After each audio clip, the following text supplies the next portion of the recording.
estamos viendo que el judaísmo cada vez logra penetrar más dentro de la iglesia cristiana. Empezó con prácticas muy sutiles, ¿no? Como por ejemplo la danza. Luego estamos viendo a hermanos que ya no dicen Jesús, sino Yeshua, o Yahweh, o Yahvé, o Adonai. Estamos viendo que hay un énfasis muchísimo en usar palabras hebreas, como si hablar en español fuera pecado prácticamente.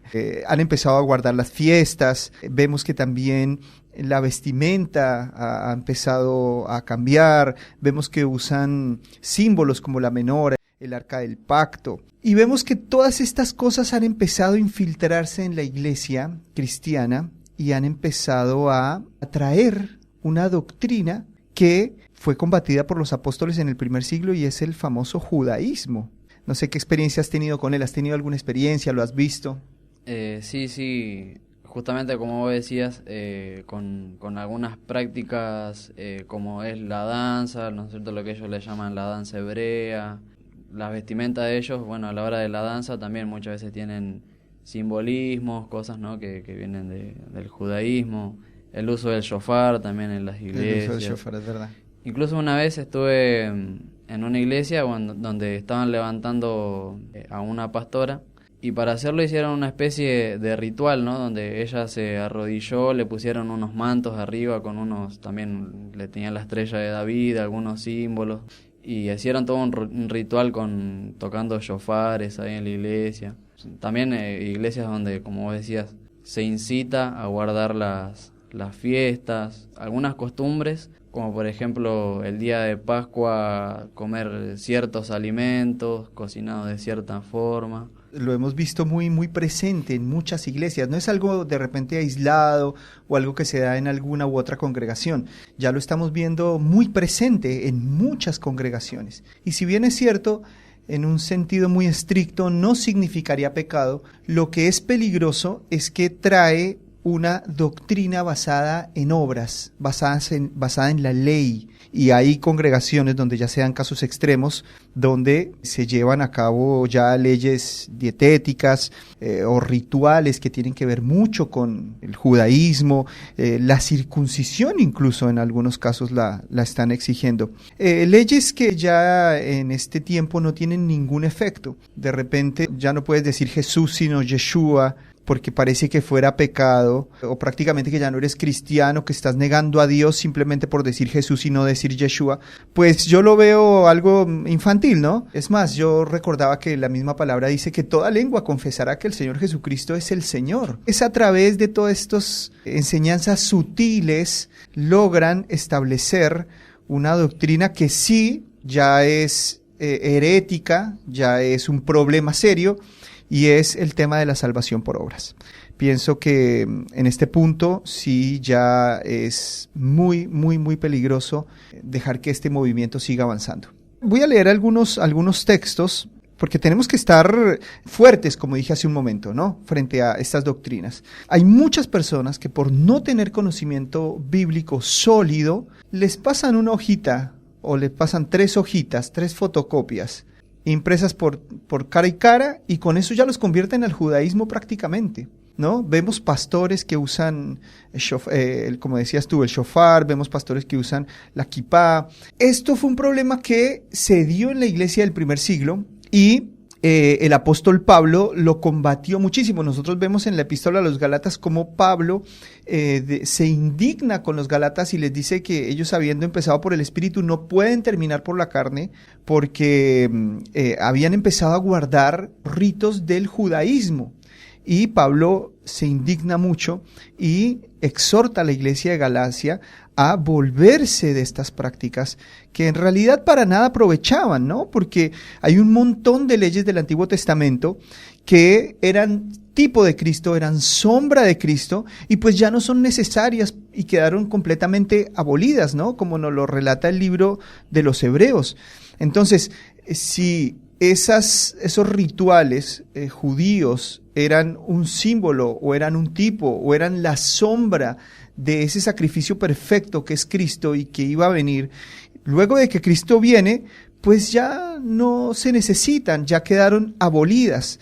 Entonces, tenemos que nosotros levantar nuestra voz y advertir a los hermanos, a los pastores, a los líderes, que no nos dejemos influenciar por este judaísmo que entra de una manera muy sutil. Nosotros somos llamados a amar al pueblo judío, de hecho que amamos a los judíos, pero no podemos tampoco caer en idolatría. Yo he visto que dentro de la iglesia cristiana también se da un tipo de idolatría hacia el pueblo judío, hacia la cultura judía y hacia, bueno, todo su sistema religioso. Y lamentablemente, pues esto ha contaminado el pensamiento de la iglesia cristiana. Pero el judaísmo cesó, yo quiero decirlo radicalmente, el judaísmo cesó. El cristianismo es la continuidad del judaísmo. Cuando Jesucristo dijo consumado es, era porque había terminado algo. Y eso que había terminado era ese ciclo de sacrificios en donde no se perfeccionaba a nadie. Cristo se establece como el sacrificio único y perfecto y en Él debe estar puesta toda la confianza del creyente. Así que bueno, Pablo, Pedro tienen que reunirse en Jerusalén y hacer el primer concilio y ponerse de acuerdo. Bueno, ¿qué vamos a hacer? Vamos a seguir adelante con este tema del judaísmo. De hecho, que Pablo dice que tuvo que enfrentar a Pedro cara a cara porque era de condenar, porque cuando estaban los judíos se comportaba como judío y cuando estaba con los gentiles se comportaba como gentil. Entonces Pablo lo exhortó a que tomara una sola posición y se reunieron en ese concilio de Jerusalén y llegaron al acuerdo de que la salvación es por fe y no por las obras de la ley, porque las obras de la ley a nadie perfeccionaron. A nadie. Nosotros tenemos que entender lo siguiente. La ley de Dios tiene dos grandes conceptos. Uno es la ley moral y otro es la ley ritual. Después también está la ley civil. Pero hablemos de estos dos, la ley moral y la ley ritual. La ley ritual quedó completamente abolida. Los sacrificios, los días de reposo, las leyes dietéticas, todo eso quedó abolido y lo único que pasa al Nuevo Testamento es la cena del Señor, que vendría a ser la Pascua, y el bautismo, que vendría a ser como la circuncisión, ¿no? La circuncisión, ese rito donde se mostraba que se ingresaba al pueblo de Dios, en el pacto de Dios. El bautismo también viene a significar lo mismo, pero los apóstoles nos aclaran muy bien que son solo estos dos elementos los que pasan de la ley ritual a esta nueva etapa de la gracia. Entonces, volver a las vestimentas, a las danzas, a guardar las fiestas, a guardar el sábado, al tema de las palabras, pues simplemente es retroceder, es volver atrás, es menospreciar lo que hizo el Señor Jesucristo. Hemos puesto nuestra confianza de nuevo en la ley y en los mandatos. Nosotros tenemos que entender también que las leyes no nos hacen más aceptos ante Dios. Y estoy hablando puntualmente de la ley ritual. No me hace más acepto a Dios decir Yeshua, por ejemplo, que decir Jesús. No, nosotros tenemos que entender que lo que nos hace aceptos delante de Dios es la sangre de Jesucristo y absolutamente nada más. No puedo poner mi confianza en idiomas, no puedo poner mi confianza en vestimentas, no puedo poner mi confianza en absolutamente ninguna obra. Lo único que me hace acepto delante de Dios es la sangre de Jesucristo. No, justo cuando vos estabas hablando me acordaba de que llegué a ver, bueno, en una iglesia donde había entrado mucho, ¿no? el judaísmo, que se guardaban las fiestas. Bueno, una de las fiestas le llamaban, le decían por su nombre judío, ¿no? Pero yo investigué al respecto, bueno, era lo que vendría a ser la fiesta de la expiación, le llamaban ellos, ¿no? Y que es una de las fiestas que el pueblo judío dedica a orar y pedir por el perdón, ¿no? Por el perdón de Dios. Y bueno, nosotros entendemos que la expiación ya la hizo el Señor Jesucristo, ¿no? Por nosotros. Sí. Que ya no hay nada que nosotros podamos hacer que le sume a esa expiación que Él hizo por nosotros. Exacto. Sí, es una cosa tremenda este tema de las fiestas, por ejemplo, cómo guardan fechas y piensan que es que de esa manera Dios se está agradando más de su pueblo y no tiene nada que ver. Dios se agrada de la confianza que tengamos en Jesucristo como nuestro único medio de justificación. Nada más nos puede justificar delante del Padre. Entonces, guardar estos días, guardar las lunas nuevas, guardar los días de reposo, eso en nada aprovecha contra los apetitos de la carne, como bien dice el apóstol Pablo, ¿no? Por ejemplo, guardar el sábado.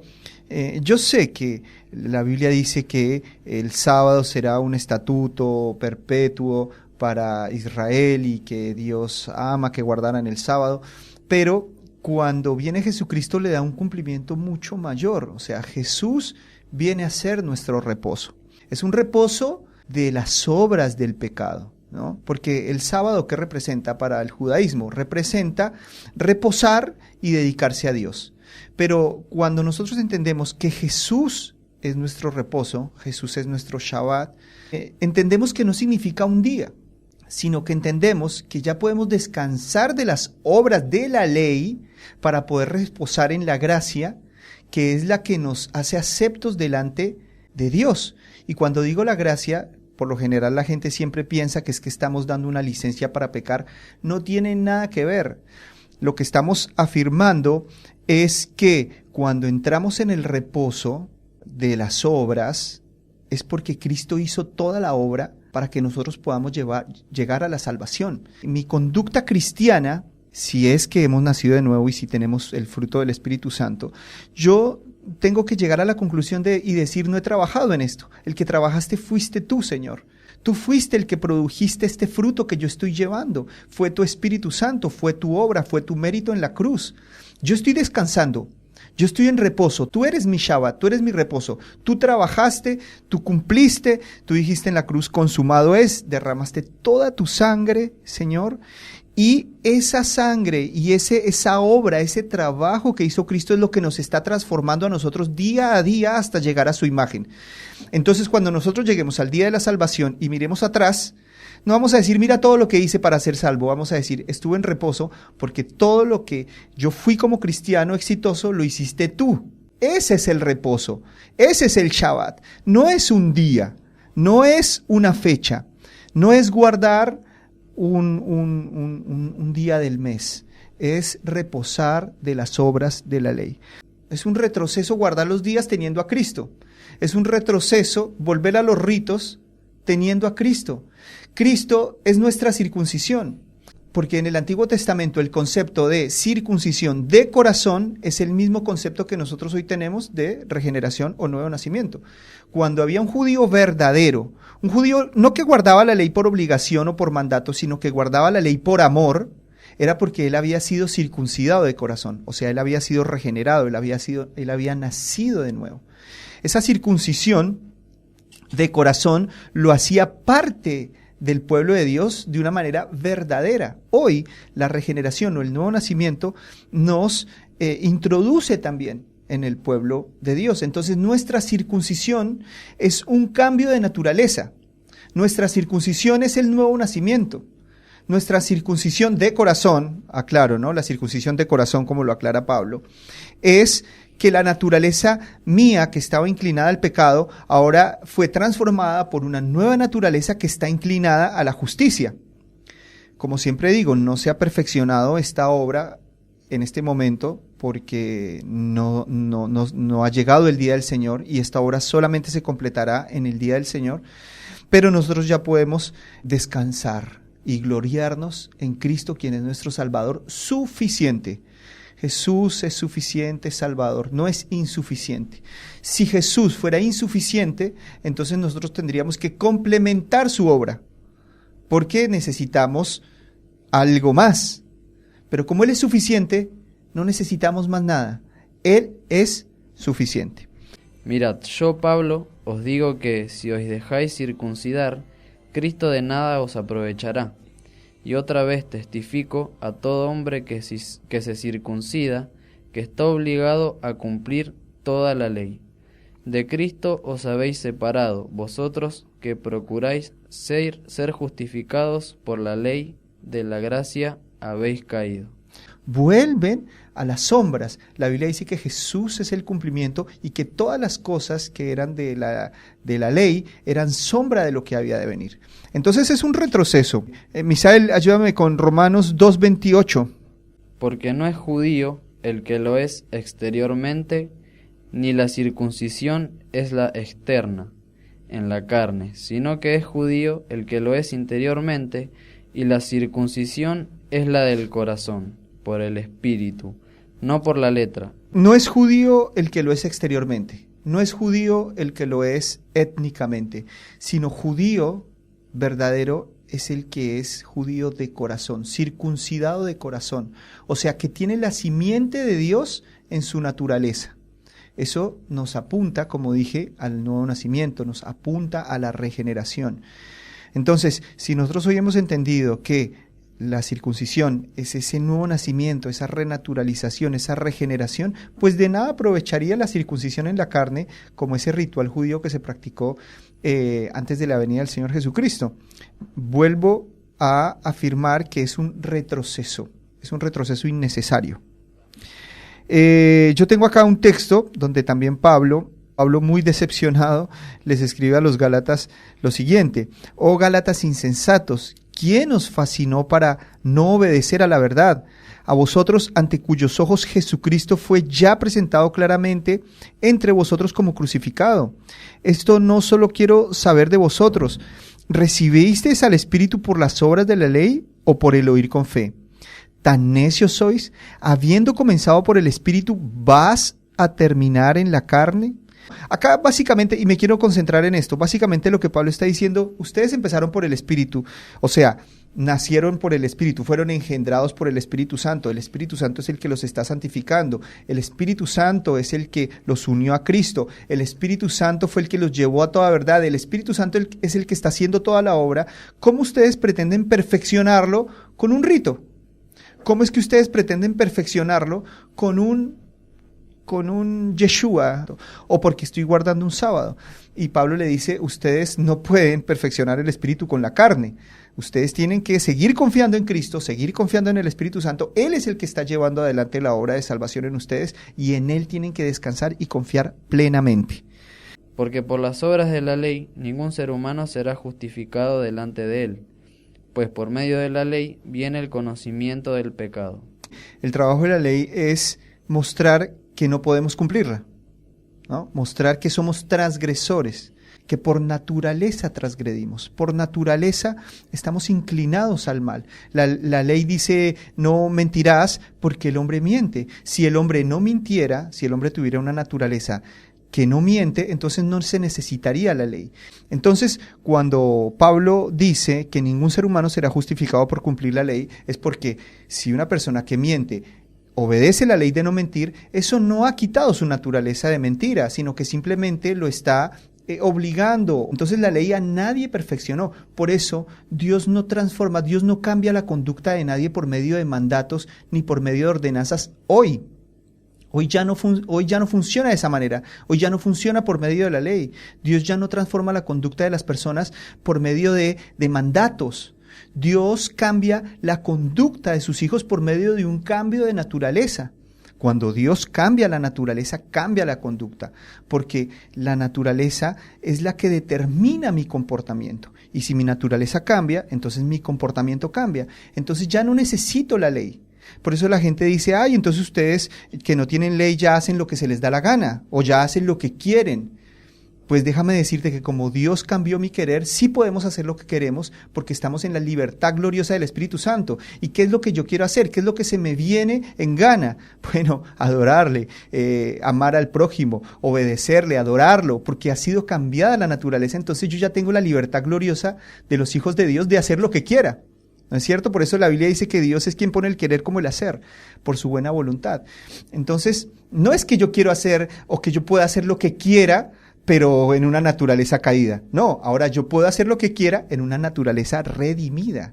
Y ese es el gran cambio. Esa es la gran diferencia entre la ley y la gracia. Entonces, Dios ya no cambia a las personas o no cambia la conducta de las personas por medio del mandato, sino que cambia la conducta de sus escogidos por medio de una renaturalización, una regeneración, un nuevo nacimiento que les proporciona su propia naturaleza, una naturaleza divina que tiene un comportamiento divino, que tiene decisiones justas, decisiones limpias, santas, rectas, porque es su naturaleza y esa naturaleza la ha compartido con nosotros.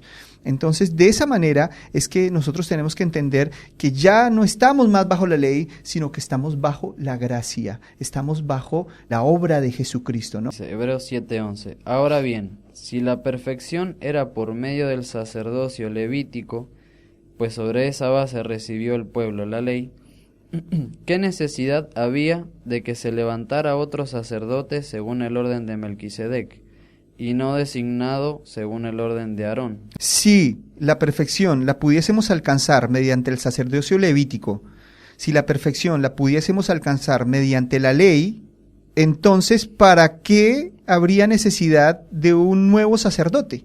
Como lo es Jesucristo, ¿no? Entonces, si el Señor se levantó con un nuevo sacerdocio perfecto, puro, un sacerdocio diáfano, un sacerdocio que nos perfecciona de una manera absoluta, ¿qué sentido tiene volver al viejo sistema del judaísmo? Con sus ritos, con sus leyes, con sus ordenanzas, donde todo se hacía por obligación, donde todo se hacía por mandato, donde todo se hacía por ley y casi nada de corazón. Yo creo que el hecho de que nosotros hoy podamos obedecer a Dios de todo corazón es la gran libertad de ese sistema de la ley. Y el 18 es clave, con ese terminamos. Porque ciertamente queda anulado el mandamiento anterior por ser débil e inútil, pues la ley nada hizo perfecto, y se introduce una mejor esperanza mediante la cual nos acercamos a Dios. Bueno, este versículo 18 es concluyente, ¿no? A todas esas personas que quieren guardar los ritos, las vestimentas, que quieren empezar a usar kipá, que quieren empezar a implementar en su lenguaje cotidiano el hebreo, que quieren, no sé, incluso llegar al extremo de circuncidarse, tendrían que leer este texto donde se nos dice que todo eso quedó abolido por causa de su debilidad e ineficacia, pues a nadie perfeccionó la ley. Pero el que sí nos perfecciona es Cristo, porque Cristo ya no regula a su pueblo con leyes, sino con su espíritu. Mira la diferencia tan grande. Regular al pueblo con leyes es una cosa, pero regular al pueblo con el Espíritu Santo es otra cosa, porque es el Espíritu el que a nosotros nos da amor por la voluntad de Dios. Como dije hace un momento, el Espíritu no nos lleva a cumplir ordenanzas, el Espíritu nos lleva a amar la ley de Dios. Yo siempre pongo el ejemplo de los reinos en este planeta, por ejemplo, el reino animal, el reino vegetal, y cada uno de esos reinos operan con sus propias leyes. Cada uno de esos reinos tienen unas leyes naturales que afectan la conducta de sus individuos. El reino vegetal, por ejemplo, tiene una serie de leyes que les da un comportamiento a las plantas propio de su naturaleza, ¿no? El reino animal también tiene una serie de leyes naturales que hacen que ese reino se comporte de esa manera, sus individuos, los que pertenecen a ese reino. Por ejemplo, en el reino animal y el tema de la supervivencia, el tema de la caza, bueno, qué sé yo, tantas cosas que determinan la conducta de ese reino. Y el reino humano también tiene una serie de leyes naturales que en este caso inclinan al hombre al pecado. Pero el reino de Dios tiene una serie de leyes espirituales que producen en el hombre una conducta natural por medio del Espíritu Santo. Entonces, si nosotros comparamos los reinos y las conductas, podemos entender cómo funciona el reino de Dios y la conducta de todos los que pertenecen a ese reino. Así que con esta idea, nosotros tenemos o queremos dejar en claro para la iglesia que ya no estamos más bajo la ley y que todas estas cosas que son sutiles, todo ese tipo de judaísmos que quieren introducirse en la iglesia son completamente innecesarios porque estamos en una dispensación mucho más alta, estamos en una época mayor, la época de la gracia. Bueno, ya estamos llegando a la culminación de este programa, hemos llegado a grandes conclusiones. hemos visto que el judaísmo y todas sus ritos, su cultura no son necesarias dentro de la iglesia cristiana, porque el cristianismo es algo superior. El judaísmo es la sombra y el cristianismo es el cumplimiento. Volver a ritos judíos es simplemente subestimar la grandiosísima obra del Señor Jesucristo.